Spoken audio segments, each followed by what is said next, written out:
Hi, thanks for joining me today. This is going to be a short demo video of Openshift Virtualization. This will be the first of several videos that we'll go into, which will dive deeper into the different pieces of Openshift and how they relate to virtualization with an eye towards service providers specifically. Right now, let's just dive in and kind of get an overview of virtualization and how it works within Openshift Kubernetes platform. So this is your first initial landing page. When you get on, you log into the environment. We're in the virtualization view.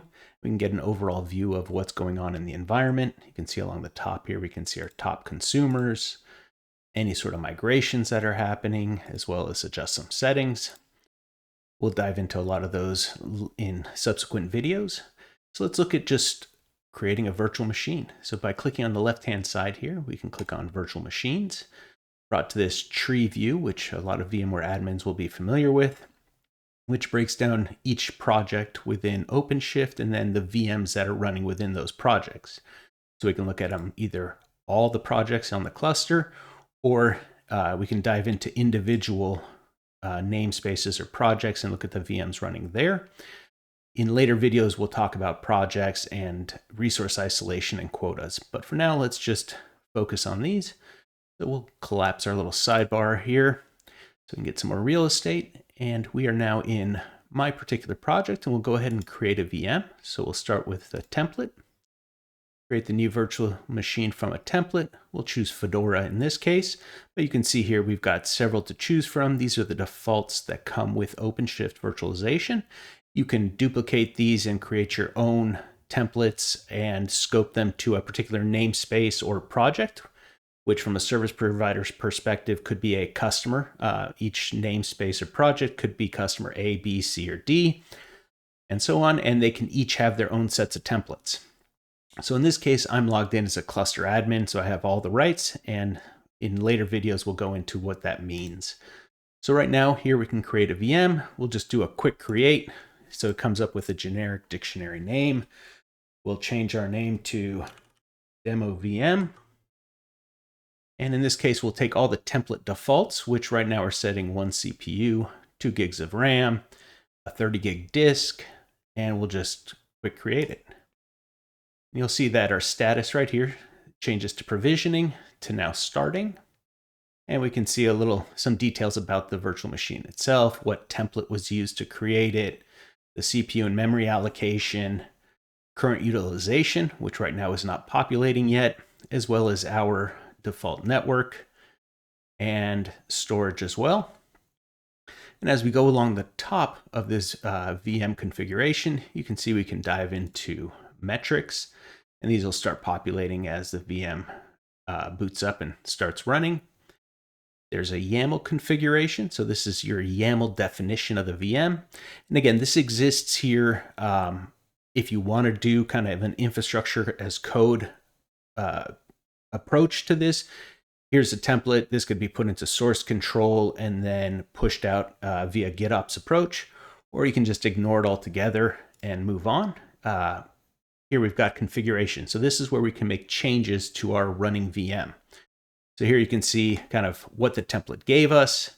As we dive in, we can see our storage. If we wanted to add an additional disk, here we can add an empty disk, and then we can choose our storage class. So you can have multiple storage backends, and then the user's presented with a list to choose from on what they want. Here, we're just going to take all our defaults. Everything's good, and we'll just make it a 5 gig disk, and then we can hit save. And here you can see there's our 5 gig disk. It's as easy as that. As we go along on this little sub-navigation pane here, you can see networking. So right now we're just have the one network on our pod network, and we'll just leave it for now as that. And this is going to be a type of masquerade, which essentially is natting.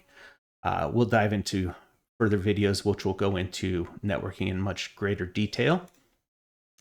Got scheduling. So here we can select a particular compute host we want this to run on, or in this case, we're setting no selector, and we'll let the scheduler decide where we're going to put that.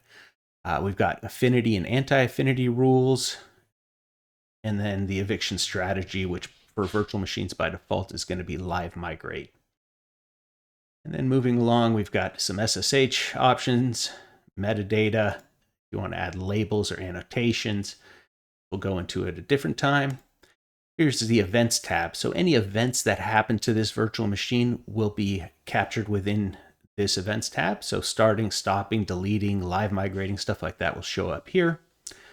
And we can move on to the console. So here is our VNC console, which we can type directly into. And you can also open this up into a larger tab to make it a little easier to see. It also has username and password information here. We don't have any snapshots currently. And then we've got the diagnostics tabs, which just kind of gives you a quick high level of what's going on with this particular VM. And then up in the top right here, you've got actions, right? So you got your stop button, your restart button, pause, and then those same actions can be done from this drop down, right? Under control, we can stop, pause, restart, and reset. Clone, open your console, and then this is where we can migrate as well. So if we want to live migrate that, that's there. And then we've got storage migration as well. We go back to our overview. You can see here we are now running. That is our status. There's our little thumbnail of our console. Here you can see the namespace that the VM is in, what node. So this is going to be the bare metal node we're running on, the virtual machine instance name, and then the pod that is housing that virtual machine is there. And all of this we'll dive into as we move forward in subsequent videos. That gives you a quick high level on how to quickly spin up a VM. And here we did a quick create. So why don't we just show real quickly how we can dive in and customize before. So previously we hit this quick create button and just change the name. We hit customize virtual machine. The end user can then go in here and make further changes before starting it up, right? So we can go and change our CPU and memory. You can go in and set the CPU topology manually. So if we wanted 2 sockets and say 8 cores, giving us a total of 16 vCPUs, we can just set that there, hit save, and now this VM, when we spin it up, will have those specs, right?